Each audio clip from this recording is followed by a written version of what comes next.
श्री शिवाय नमस्तुभ्यम। दोस्तों, आप सभी लोग जानते हैं कि 9 मार्च 2023 को है भाई दूज। और दोस्तों, यह भाई दूज वह भाई दूज है जो कि होली के एक दिन बाद आती है। और दोस्तों, यह भाई दूज के दिन आप कुछ ऐसे नए विशेष उपाय कर सकते हैं जिन उपायों को करके आपके जीवन में बहुत सारे बदलाव आ सकते हैं, आपका भाग्य चमक सकता है, आपकी किस्मत बदल सकती है।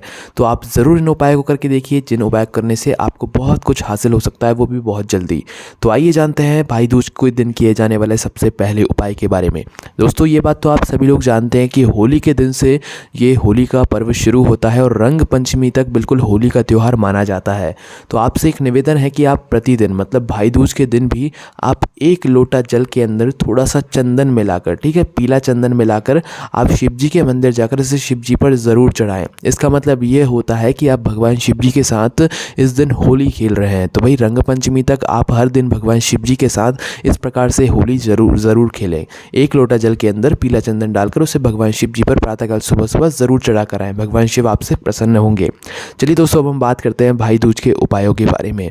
दोस्तों, आपको इस भाई दूज पर भगवान भोलेनाथ का अगर आशीर्वाद प्राप्त करना है तो इस दिन आप लोगों को एक धतूरा क्या होता है जो कि भगवान शिव जी पर समर्पित होता है और ये बहुत ही विषैला होता है, जिसके अंदर बहुत ही ज़्यादा जहर होता है। तो इसी धतूरे को आपको कहीं से लाना है, तोड़कर लाना है और इस धतूरे को ले जाकर आप अपनी पूजन अर्चना जो भी करना चाहें वह कर सकते हैं। शिव जी पर 1 लोटा जल चढ़ाकर एक धतूरा इस भाई दूज के दिन ज़रूर चढ़ाएं और अपनी मनोकामना भगवान शिव जी से आप चाहें तो बोल सकते हैं, अन्यथा बिना मांगे आपको सब कुछ मिलेगा। अब बात करते हैं दूसरे उपाय की, जो कि आपको इस भाई दूज के दिन करना है।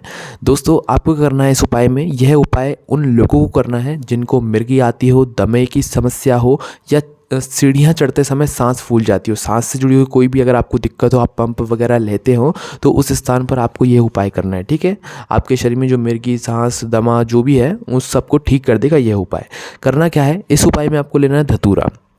उस धतूरे की आपको जड़ लेना है। एक जो धतूरा होता है, धतूरे के नीचे एक डंडी सी जैसी होती है, तो आपको सिर्फ वह हिस्सा धतूरे का लेना है।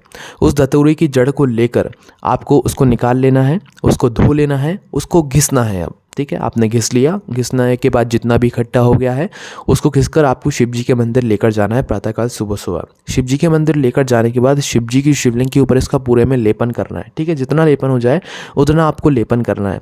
लेपन करने के बाद थोड़ी सी जड़ का हिस्सा, मतलब थोड़ी सी जड़ अलग से बचा कर रखिएगा, जिसको आपको घिसना नहीं है। थोड़ी सी जड़ का हिस्सा आपको अलग से भगवान शिव जी की शिवलिंग के ऊपर आपको समर्पित कर देना है। ठीक है, समर्पित आप लोगों ने कर दिया है। समर्पित करने के बाद दोस्तों, इसी जड़ को आपको वापस लेकर आना है। ठीक है, जो आपने चढ़ाई है, और जड़ को वापस लेने कर आने के बाद जिसको मिर्गी, दमा, सांस की समस्या हो, उसको दोपहर के किसी भी समय आपको 3 से 4 बार इस जड़ को सूंघा देना है। ठीक है, सिर्फ सूंघाना है, ध्यान रखिएगा इस बात का। 3 से 4 बार सूंघा देना है और यहाँ पर यह उपाय पूरा हो जाता है। कुछ महीने लगेंगे पर आपकी वह समस्या जो है ठीक हो जाएगी। ज़रूर करके देखिए, कोई भी समस्या आती है कमेंट करके पूछ सकते हैं। चलिए दोस्तों, अब हम बात करते हैं अगले उपाय की, जो कि आपको इस भाई दूज के दिन करना है। आपके घर परिवार में कोई ऐसा व्यक्ति है जो कि बहुत ज़्यादा रोग और बीमारी से ग्रसित है, बहुत ज़्यादा आप परेशान हो चुके हो, या आपको खुद को कोई बीमारी है जिससे आप परेशान हो चुके, कोई दवाई काम नहीं कर रही है, तो उस स्थान पर भी आपको लेना है एक धतूरा। क्या, एक धतूरा और साथ में 5 बेलपत्री, है ना। अब इन दोनों ही चीज़ों को लेकर आपको प्रातःकाल सुबह सुबह शिव जी के मंदिर पहुंचना है। मंदिर पहुंचने के बाद आपको करना क्या है कि सबसे पहले एक धतूरा भगवान भोलेनाथ पर, भगवान शिव जी की शिवलिंग के ऊपर आपको समर्पित करना है। ठीक है, एक धतूरा आपने समर्पित कर दिया।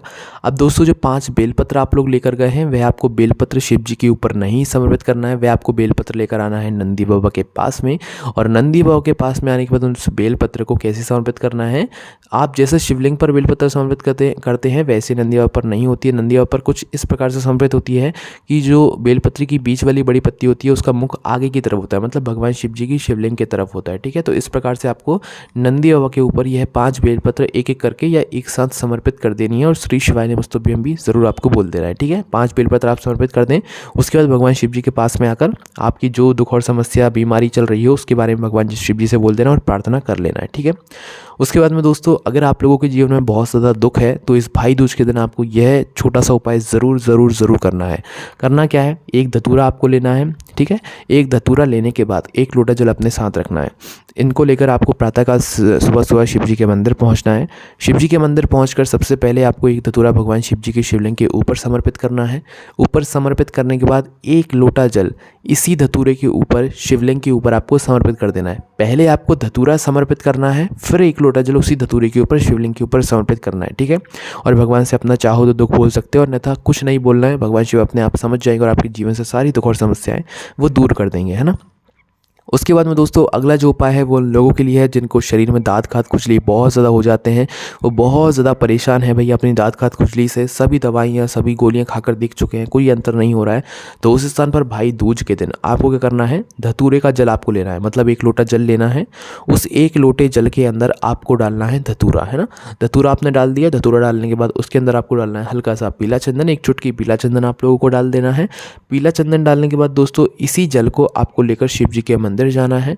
शिव जी के मंदिर जाने के बाद आपको इस जल को भगवान शिव जी के शिवलिंग के ऊपर चढ़ाना है। जो आपने धतूरा और चंदन डाला है वह मिल जाएगा, मतलब इसे पूरा आपको शिवलिंग के ऊपर ही समर्पित करना है। अब जैसे ही आप लोग ये पूरे जल शिवलिंग पर समर्पित कर दें तो जो जल स्पर्श करता हुआ जलाधारी से गिर रहा होगा, उस जल को वापस से आपको थोड़ी ज़्यादा मात्रा में अपने उसी लोटे में झील कर लाना है।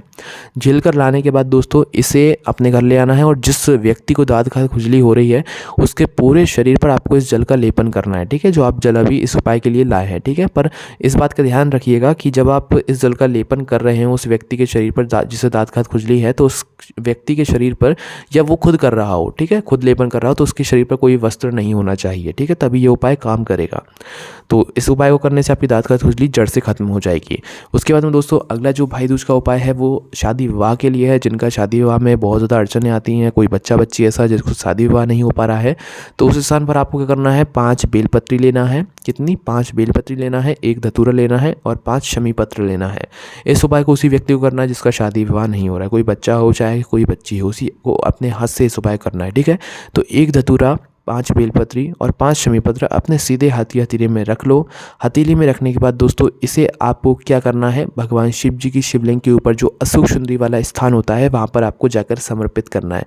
अशोक सुंदरी का स्थान कहाँ पर होता है, जो शिवलिंग होती है, शिवलिंग के सामने जो जलाधारी होती है, जलाधारी के बिल्कुल बीचों बीच जो हिस्सा होता है जहाँ पर सर्प बने हुए होते हैं, भगवान भोलेनाथ के नाग देवता बने हुए होते हैं, या कहीं पर मोटी सी लाइन होती है, तो वो बीचों बीच का जो जलाधारी का हिस्सा होता है वही होता है अशोक सुंदरी का स्थान। तो वहाँ पर आपको अपने सीधे हाथ के हथेली से यह तीनों चीज़ें समर्पित कर देनी है, ठीक है। पर लेना 5 बेलपत्री, एक धतूरा और 5 शमी पत्री है, सीधे हाथ के हथेली से समर्पित कर देना है ना। तो आप करके ज़रूर देखिए, कुछ ही महीनों में आपका विवाह पक्का हो जाएगा। उसके बाद में दोस्तों अगर आप इस भाई दूज को भगवान शिव जी से अपने कोई मन की बात बोलना चाहते हैं, आप चाहते हैं कि आपको कुछ मतलब भगवान शिव जी से बोलना है, कोई मनोकामना है, कोई दुख और समस्या है, तो उस स्थान पर आपको क्या करना है कि इस भाई दूज के दिन आपको शिव जी के मंदिर पहुँचना है। अपनी पूजन अर्चना, एक लोटा जल, बेलपत्री, शमी पत्र जो चढ़ाना चाहे वे चढ़ा देना है। पूजन अर्चना करने के बाद शिव जी के पास में बैठ जाना है। 2 मिनट मतलब भगवान शिव जी को निहारना है, श्री शिवाय नमस्तुभ्यम का जाप करना है। जाप करने के बाद तो आपको करना क्या है कि अपने सीधे हाथ की हथेली को लेना है, ठीक है। अपने सीधे हाथ की हथेली आपने ली, और उसके बाद दोस्तों इस बात का ध्यान रखिए कि जब आप शिव जी पर जल चढ़ाते हैं, जल चढ़ाने के बाद जो जल जलाधारी के बिल्कुल उस आखिरी हिस्से से नीचे गिरता है, तो जलाधारी का वो आखिरी हिस्सा जहाँ से जल गिरता है उस स्थान पर आपको अपने सीधे हाथ की हथेली को लगाना है, ठीक है। आपने लगा लिया। लगाने के बाद आपको इस हथेली को हटाना नहीं है। इस हथेली को वहीं पर लगाए हुए भगवान शिव जी के सबसे पहले मंत्र का जाप करना है, श्री शिवाय नमस्तुभ्यम, या भगवान भोलेनाथ के कोई भी मंत्र का जाप करना है, ठीक है। मंत्र का जाप 1 से 2 मिनट तक करना है। 1 से 2 मिनट तक करने के बाद उस मंत्र का जाप करने के बाद आपको भगवान से अपने मन की कामना या जो आप मन में बात लेकर आए हैं वह बोल देना है, ठीक है। उस हथेली को वहीं पर टच करके रखना है। जैसे ही आप अपने मन की बात बोल दें उसके बाद भी कुछ समय तक जो है 1 से 2 मिनट तक उस हथेली को वहीं पर लगा कर रखें, और हथेली को लगाने के बाद जो है अपनी नयनों से स्पर्श कर लें, हाथ जोड़ के भगवान से आशीर्वाद प्राप्त कर लें। निश्चित ही भगवान शिव तक वह बात पहुँचेगी और भगवान शिव आपकी वह समस्या को बहुत जल्दी जो है मतलब दूर कर देंगे। उसके बाद में दोस्तों इसी के जैसा एक और उपाय है। इस उपाय में आपको एक बेलपत्री को लेना है, और एक बेलपत्री को ले जाकर आपको शिव जी के मंदिर जाना है, पूजन अर्चना कर लेना है। उसके बाद एक बेलपत्री को लेकर भगवान शिव जी की शिवलिंग के ऊपर समर्पित करना है, ठीक है। जैसे ही आप लोग बेलपत्री को समर्पित करें, आपको अपना हाथ हटाना नहीं है। वही बेलपत्री को समर्पित करने के बाद उसी बेलपत्री के ऊपर अपने सीधे हाथ की हथेली को रख लेना है, मतलब वह बेलपत्री पूरी आपकी हथेली के अंदर छिप जाए। छिपने के बाद क्या करना है, आपको उसी शिवलिंग के ऊपर अपनी हथेली को रखकर उस बेलपत्री को नीचे रखकर आपको भगवान शिव जी के मंत्र का जाप करना है, श्री शिवाय नमस्तुभ्यम बोलना है। उसके बाद आपको अपनी मन की कामना जो आप भगवान शिव जी से बोलना चाहते हैं, कोई आपको फैसला लेने में दिक्कत आ रही है, कुछ चाहते हैं आप भगवान से, तो आपको मन ही मन भगवान शिव जी से बोल देना है। निश्चित ही आपको उसका समाधान बहुत जल्दी मिल जाएगा। और यही हाथ की हथेली को अपने आंखों से लगाकर, नैनों से लगाकर भगवान से प्रार्थना करके आशीर्वाद लेकर अपने घर वापस आ जाना है। ठीक है, तो इससे आपके जीवन में आपको बहुत कुछ बदलाव देखने को मिल सकता है। उसके बाद में दोस्तों, भाई दूज के दिन अगर आप चाहें तो शाम के समय आप क्या कर सकते हैं कि भगवान भोलेनाथ के मंदिर जाकर एक घी का दीपक, जिसमें आप थोड़ी सी काली तिल डालकर जो है भगवान शिव जी के मंदिर में जाकर लगा सकते हैं। ठीक है, क्या करना है, एक घी का दीपक गोल बाती का बनाना है, शुद्ध देसी गाय का घी लेना है, शुद्ध चीज़ें आपको उपाय में उपयोग करनी है। उसके अंदर आपको डालनी है थोड़ी सी काली तिल, है ना, काली तिल डालकर भगवान शिव जी के मंदिर जाकर इसे आपको भगवान शिव जी के मंदिर में जाकर लगा देना है। ठीक है, मंदिर में दीपक लगाकर भगवान से प्रार्थना कर और भगवान शिव जी की जो चौखट होगी उस चौखट पर धूप देकर, मतलब माथा टेककर आपको ज़रूर आना है। इससे भगवान भोलेनाथ की कृपा आप पर होगी। और उसके बाद में दोस्तों, यही कुछ सारे विशेष उपाय थे जो कि आपको भाई दूज के दिन करने हैं। साथ ही में आप अपनी बहनों से टीका ज़रूर लगवाइएगा और उनको कुछ ना कुछ ऐसा तोहफा ज़रूर दीजिएगा जिससे वो बहुत ज़्यादा खुश हो जाएँ। और भगवान भोलेनाथ से आप सभी भाई अपनी बहनों के लिए कुछ ना कुछ ऐसा मतलब प्रार्थना कीजिएगा जिससे वो बहुत ज़्यादा खुश हो जाए। ठीक है, तो इस बात का विशेष रूप से आपको ध्यान रखना है। बहुत ही महत्वपूर्ण ये भाई दूज है, होली के एक दिन बाद जो आने वाली है। तो अपने भाई दूज को बहुत अच्छे से मनाइएगा। और कोई भी आपको समस्या आती है कमेंट करके पूछ सकते हैं। और आप हमारी वेबसाइट का भी सहारा ले सकते हैं सारे उपायों को, जानकारी को पढ़ने के लिए, जो कि भोलेनाथभक्ति.com है। कोई भी समस्या आती है कमेंट करके पूछ सकते हैं। ओम नमः शिवाय, जय भोले बाबा, श्री शिवाय नमस्तुभ्यम।